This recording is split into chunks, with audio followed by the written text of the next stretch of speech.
Une première en France, des cours de self-défense pour les enfants au moment où l'on parle de plus en plus de violence ou d'agression d'enfants, souvent par des adultes. Un professeur d'arts martiaux de Montpellier donne des cours de self-défense à des enfants de 7 à 12 ans pour qu'ils sachent se défendre eux-mêmes. Le reportage à Montpellier d'Éric Vinet. Ce n'est pas un cours de karaté, on ne passe pas de ceinture. Sur ce dojo, les enfants apprennent des choses très pratiques. À 7 ans, Bastien est l'un des plus jeunes.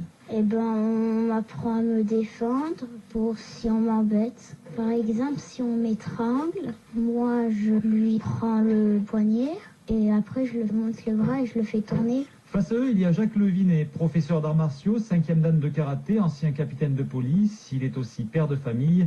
Et face à la multiplication d'agressions d'enfants révélées par l'actualité, il a eu envie de les aider.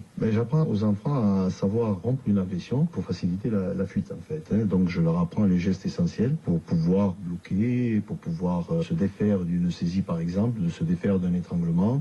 Et les gestes de survie qui puissent leur permettre dans un premier temps de se libérer et de trouver la meilleure issue de secours et non pas de rentrer dans une lutte. Car il ne s'agit pas de demander à l'enfant de maîtriser son agresseur, juste de lui échapper, même si en face il s'agit d'un adulte, grâce à des réactions, des gestes simples face à des situations précises. Sur une tentative d'enlèvement, on leur apprend déjà à parler, parce que la parole fait partie de la self-défense. La parole non pas agressive, mais la parole peut être utilisée pour essayer de trouver une meilleure issue de secours. L'agresseur a une attention moindre, donc ça peut lui permettre à la fois de se défaire, par exemple, une saisie, de trouver une frappe sur une zone sensible et permettre la fuite. Des cours qui sont déjà un succès, les plus demandeurs sont souvent les parents. C'est Ghislaine qui a inscrit son fils à ces cours de défense. Avec ce qui se passe, c'est vrai que en tant que mère, je suis beaucoup plus inquiète avec tout ce qu'on entend. On parle de raquettes, d'agression, une espèce d'omerta aussi qu'il y a souvent parmi les enfants. Et je voudrais envoyer mon enfant à l'école, rassurer et savoir qu'il peut au moins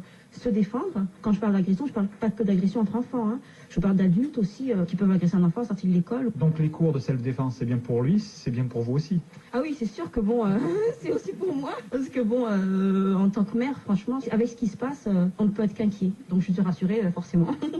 Ce professeur d'arts martiaux apprend aux enfants à se défendre, mais surtout pas à attaquer. Hors de question de dévier, de s'en servir pour faire les caïds dans les cours de récré. Non, ce ne sont pas des Rambo, ce sont des enfants d'ailleurs qui viennent vraiment de façon pacifique chercher une confiance en eux, et puis les parents également, dans la légalité et toujours dans un esprit de non-combativité gratuite, quoi. Et puisque personne n'est à l'abri, Jacques Levinet ne pense pas qu'aux enfants, il est aussi le seul en France à enseigner la canne défense aux personnes âgées.